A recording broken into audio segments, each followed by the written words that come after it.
Welcome back to the Quiet Millionaire, where we don't chase wealth, we regulate into it. Ever notice how even rest feels like failure? That a night without your phone, or a weekend where you don't check in, starts to itch underneath your skin, as if something essential isn't being done, as if you've slipped behind, even when there's nothing to win. Ever feel like slowing down is more terrifying than burning out? Like if you truly let go, just for a day, some invisible current will pull everything away. The revenue, the attention, the progress. You've gripped so tightly, you notice the tension in your jaw at dinner, the distracted glance at your phone on silent. That's not drama. That's your nervous system so used to sprinting, it forgets how to breathe. Ever wonder why urgency still runs your mornings, even when you know better? You've read the books, taken the workshops, told yourself you want peace, but every sunrise, it's as if someone sounded an alarm you can't turn off. Lists, numbers, emails, that lurking hum that if you don't get ahead, something bad is coming for you. Today, we're not talking mindset. We're addressing what's underneath your money behavior. Most people never pause to see it for what it is, an ache that sits beneath the numbers, under the metrics, in the stillness between all the movements you create. It's not just in your muscles or your calendar. It is in the way your body catches, a half breath at the side of your bank app, a tightening across your chest as you watch sales dip by a few percent, a heaviness in your back as if you were holding something that one tea let you put it down. Let that land. This is scarcity, not as a thought, but as a feeling pattern. A physical program running on autopilot, learned, reinforced, and for years, rewarded by the world around you. Most men and women carrying this know it in private, but would never say it out loud. They smile when things are up. They do what needs to be done when things sink. But inside, rest feels unfamiliar, almost unsafe. Like your body and mind have misunderstood the entire definition. You sit on the couch, but notice your knee bouncing. You climb into bed, but compulsively check for a new message. That's the discipline you've learned. Vigilance, not ease. You already know this. It's why sleep is never as deep as you wish. Why joy sometimes feels fleeting, or even dangerous, as if letting it stay might signal weakness. Here's what I want you to try. Scan your body right now. Notice if your shoulders are up, if you're clenching your jaw, if you replay a spreadsheet in your mind while pretending to listen. This isn't theory. This is your nervous system adapting, for years, to uncertainty about safety, about rest, about what happens if you relax for real. The emotional cost is real. You earn more, but each new milestone secretly resets your baseline. The initial familiar thrill, and then a hollow echo where fulfillment should be. Not because you aren't grateful, but because your inner alarm system assumes loss is always one step ahead. And so you sacrifice every ounce of ease to stay one step faster. The toll shows up as irritability, rush, restless legs at the AM, snapping at people you love. In truth, wealth isn't making you safe. It's making your system more creative about finding things to worry about. That's the hidden exhaustion. That's why true quiet feels elusive. If this shows up in your week, pause there. You built, you endured, and still your body feels allergic to the idea of letting go. This is not weakness. It's a sign you've adapted to scarcity, not abundance. Even if the world tells you you've made it, you did what it took to survive. Now, your system can't find the exit door. Tonight, we speak into that space, not to fix you, not to hype you into action, but to widen the room around that scarcity, to allow breath, to find a different way in.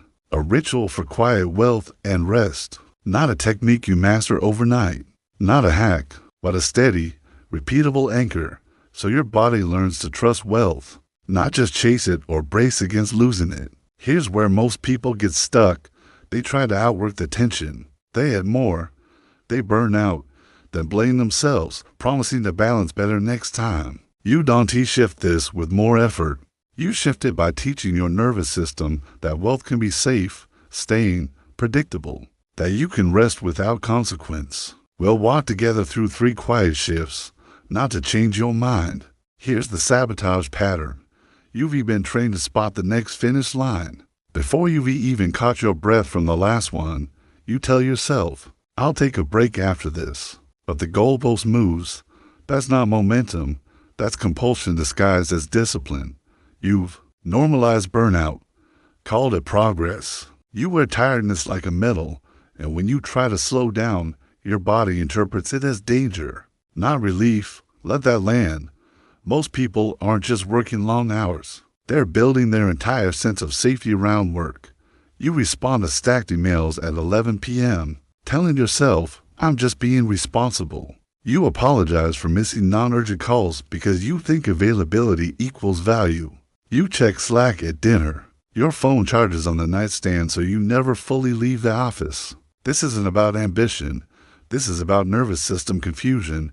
You've taught your biology to associate safety with exertion, and anything less feels vulnerable. Underneath the output, there's a hidden contract. Keep producing or lose control. Even if the bank account says safe, your body says, not yet. Here's where most people get stuck. They focus on results. The numbers look good, so they dismiss the cost. You've rebuilt up resilience, but resilience without regulation is just a more expensive version of stress. You might have more commas in your account, but also more tension in your mornings. You wake up, check your phone, and the chest tightness joins you before you're even out of bed. Here's a real-world example. Think about Sam, founder of a service business that tripled its revenue.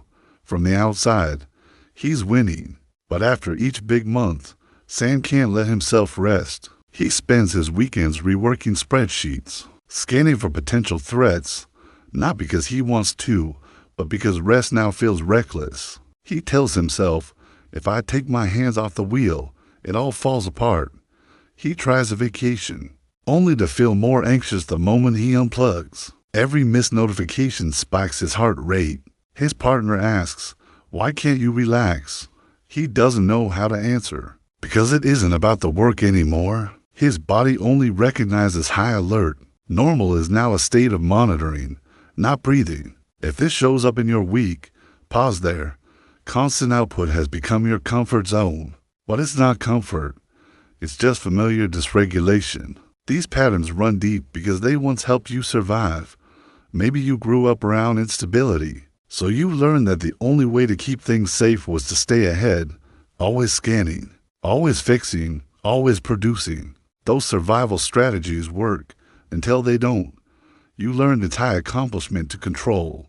You reward urgency because it looks like discipline. It's not. It's just nervous system programming, and that's where most advice falls short. You can rebrand your strategy, hire another coach, launch a new income stream, but if your baseline is tension, you'll keep finding ways to raise the stakes. Your operating system is stuck in vigilant mode. There's nothing shameful in this. It's not a character flaw or weakness. It's adaptation. It is what your brain and body did to keep you safe. When safety wasn't a given, the trouble is the world kept moving, and now your nervous system lags behind the reality of your bank statement. Operationally, you're secure. Biologically, you're still at risk. Now that we see it, let's shift. You already know this. The real work isn't about optimizing the next launch or maximizing one more funnel. It's about untangling the wires that tell your body you're only safe when hypervigilant. You're not failing because you can't relax. Your pattern for speed and slow feels unsafe. So when you catch yourself apologizing for taking an unplugged afternoon, when you scale your calendar and the thought of white space makes you uneasy, when you celebrate a 16-hour day but feel jittery during downtime, that's the discipline, not doubling down, but confronting the fact that for most people on this path, stillness is not neutral. It feels wrong. There's a moment when nothing pings, no message comes in, and almost immediately the body tenses. Your mind starts scanning for what's missing. You start thinking something's off. This is conditioning, years of equating movement with money, noise with progress, control with safety. But here's the quiet shift. Equate safety with stillness, not ideas actual. Practice stillness. Every day, just once, sit down in a regular chair. Don't set the scene. Don't light a candle. Don't make it spiritual. Let it be unimpressive. Both feet on the floor, hands resting with Intention palms on thighs, ribcage stacked softly above hips. No forced posture, just a line. Nothing to hold up. Let the breath go out, no extra inhale. Let silence happen. Notice the chair is doing the work, not you. Now, picture money, not as an object or goal, but as a silent guest in the room, its own chair, its own space, not demanding attention. You're present. It's present, not involved in activity, not negotiating or chasing. Just the presence is in the same space. No need to manage or perform. The instinct to do, react. Hustle, that's the old safety. Here, you're allowing safety and stillness. That's the re-education. When nothing happens and you're still okay, the nervous system unties the knot between urgency and worth. You're not testing yourself. You're showing your body, I'm safe when I'm still, and will stays. This isn't a fix, it's a frame. Most will want an outcome, a calmer day, a bigger deal. But this isn't about outcomes. It's about reprogramming the foundational response. That tension in idle moments, it loosens. The need to prove you're working, earning, striving, it fades in these ordinary repetitions. Habits built around movement are now rewritten in stillness. Here's what I want you to try. Set a cue in real life. Anytime you are tempted to fill the space, like pulling out your phone in the car, pacing the kitchen when a notification doesn't come, place your hand quietly and firmly on your thigh. Feel the weight. Just that. It's the simplest physical anchor to remind your body you are safe, you are staying, and wealth is not leaving because you have paused. Use the chair's support beneath you as the proof, no internal argument needed. That's nervous system regulation, not theory. Let that land. Client after client tells me the same story, in different words. One high performer found her constantly on the edge of launching shares. How? In line at the bank, his leg shakes involuntarily for years. Stillness felt disloyal to his business. After adopting this practice, the first time his phone sat silently for 30 minutes, he felt the urge to run a mental checklist. Instead, hands on thighs, feeling the ribs above the hips. He realized the world didn't collapse, no deal broke, and slowly, he began to trust stillness. Again, another client, a longtime advisor, would avoid empty spaces in her calendar. Lunches were meetings, evenings went to planning. Her nervous system linked downtime to danger proof she wasn't doing enough. Now, she sets reminders throughout her week, sits in a chair, forces nothing, hands resting, quiet. One day, she caught herself holding breath.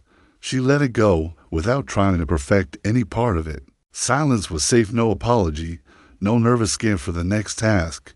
She didn't change her life. She changed her atmosphere. If this shows up in your week, pause there. This isn't about never striving again. It's about decoupling stress from safety. Every time you sit, every time you claim the support of the chair, you remind your nervous system, nothing urgent needs to happen for me to be safe and for wealth to remain in my life. The wealth is already here, seated alongside you, not leaving. No extra effort keeps it present. Anchor this once. Repeat when it wobbles. Don't rush. Give each round its own weight. When your body truly understands this, when stillness is allowed without drama, guilt, or compensation, the grip of urgency loses its appeal. Hands on thighs, chair under your For most, work isn't just a way to earn. It's a place where you anchor your identity. Day after day, the lines blur.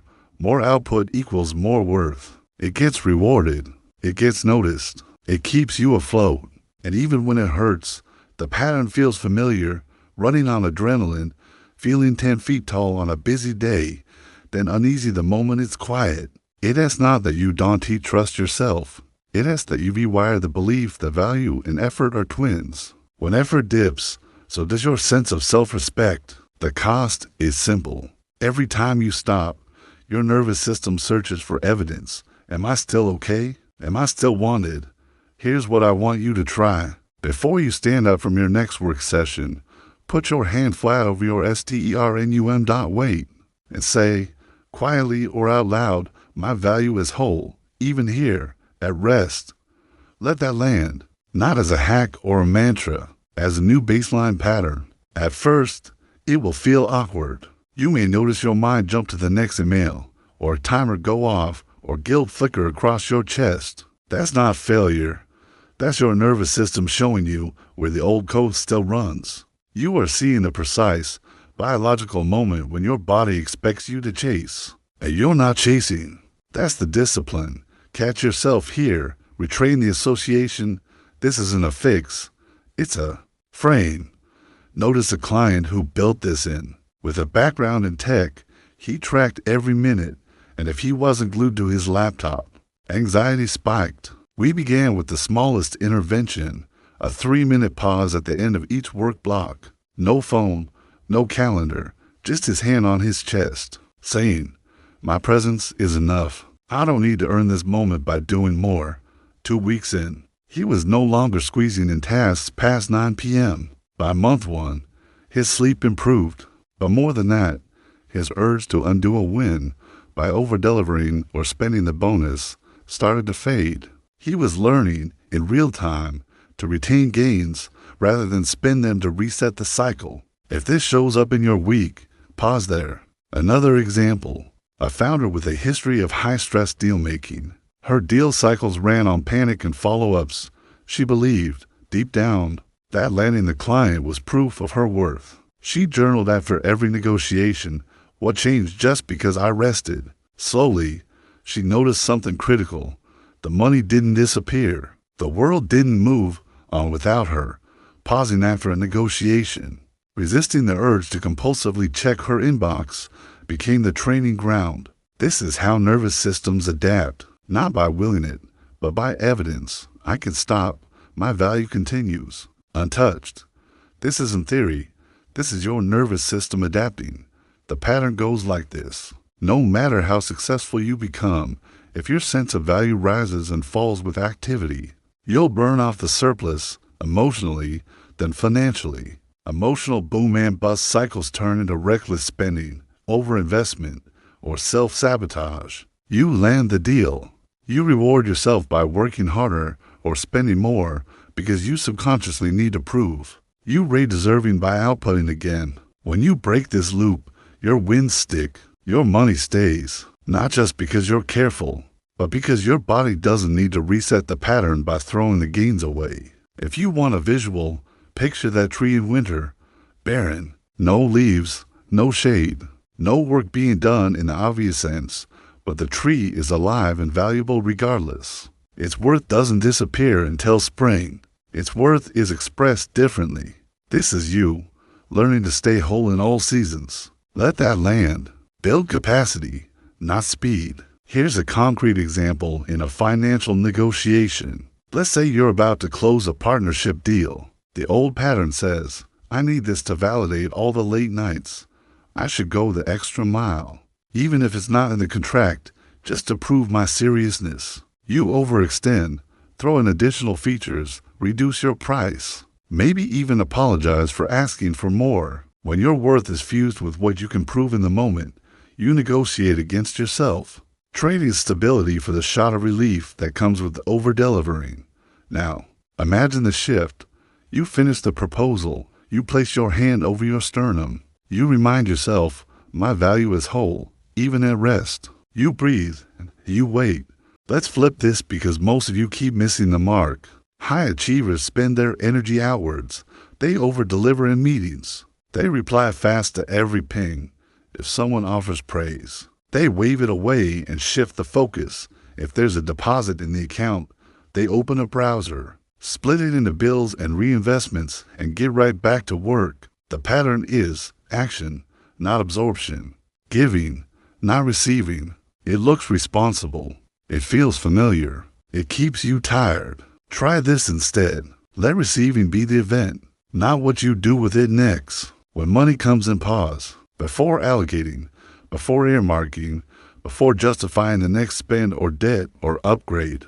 Don't move. Don't pivot toward action. Sit still. This isn't a fix, it's a frame. The work is to let your nervous system take in what's real, you earned, and you are allowed to hold what arrives. No strings attached.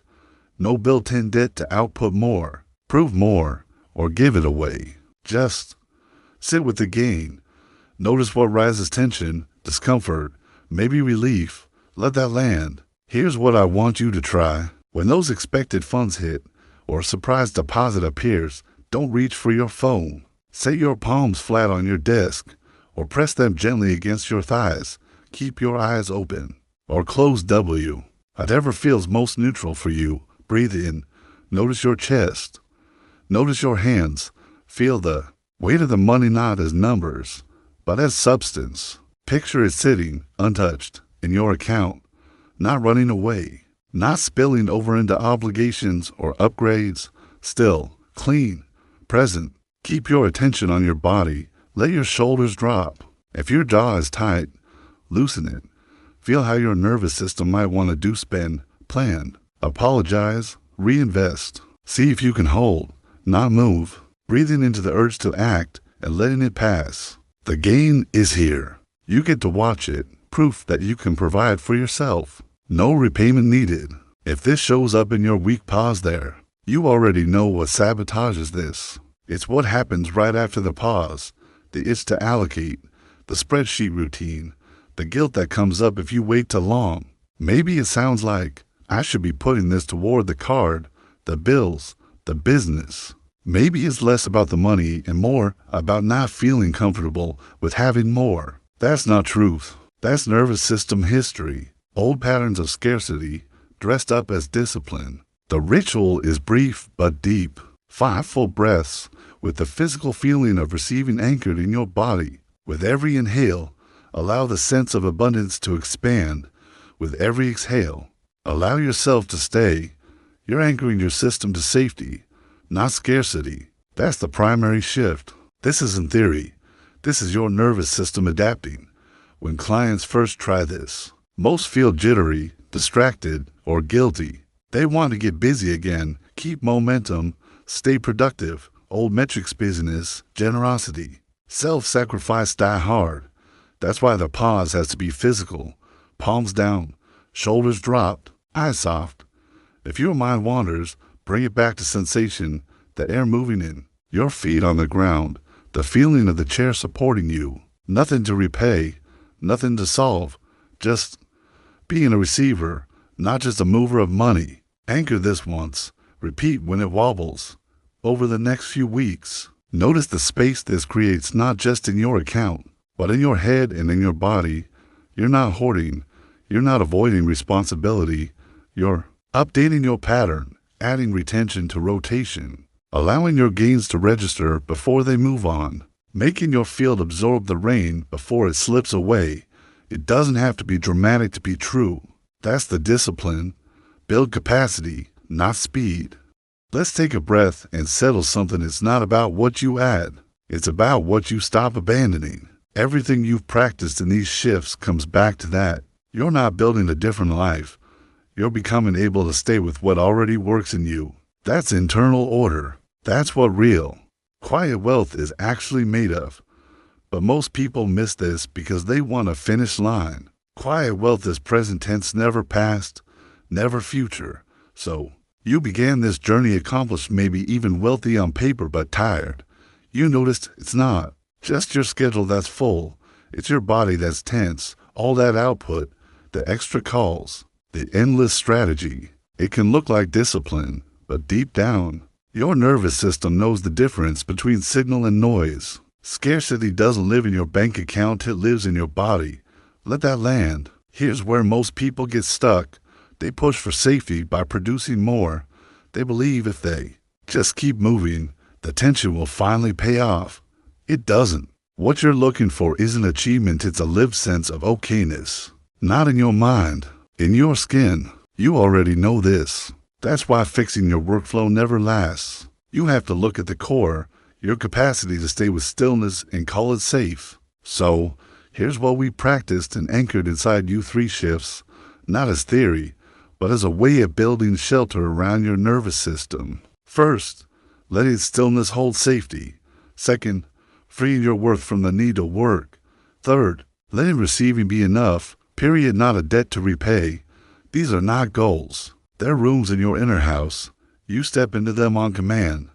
This isn't about doing more. It's about no longer leaving what works just because urgency feels familiar. Now, you integrate. You let your nervous system teach your calendar, which, let's be honest, is the only way your calendar ever really changes. Safety is your ROI. Keep anchoring there. Here's how you hold this. Repeat these quietly, not to convince yourself, just to remember. After each one, give yourself a moment to answer, silently then move on. This isn't drama. This is how you rewire. 1. Wealth is safe in my stillness. Reflection. Where in my day does stillness feel unsafe? How could I let myself pause there? 2. My worth is complete. Before I act. Reflection. If nothing changed about my productivity today, could I sit with myself and stay dignified? 3. Receiving is a strength I honor. Reflection. What would honoring receiving without repayment look like for me? Could I accept? Not 4. My body and my bank account can both rest. Reflection. What would it mean for me to structure rest that I don't have to apologize for? This isn't theory. This is your nervous system adapting. 5. I grow without exhaustion. Reflection. How can I see growth as capacity expanding, not effort increasing? 6. Money stays when I am calm. Reflection. When was the last time I felt calm and saw that my money, my decisions actually stabilized? 7. Abundance expands in my breathing. Reflection. If I measured abundance in breaths instead of balance, how would my day feel different? 8. What I keep does not make me selfish. Reflection. Where do I notice guilt rise when I hold on to what I've earned? And what story could I release? If this shows up in your week, pause there. You don't need to analyze. Just occupy that space. Quiet wealth isn't earned by surviving another sprint. It's built when you stay orderly as things slow down. It doesn't have to be dramatic to be true. Quiet wealth is built on capacity. Quiet wealth is built on capacity. Quiet wealth is built on capacity.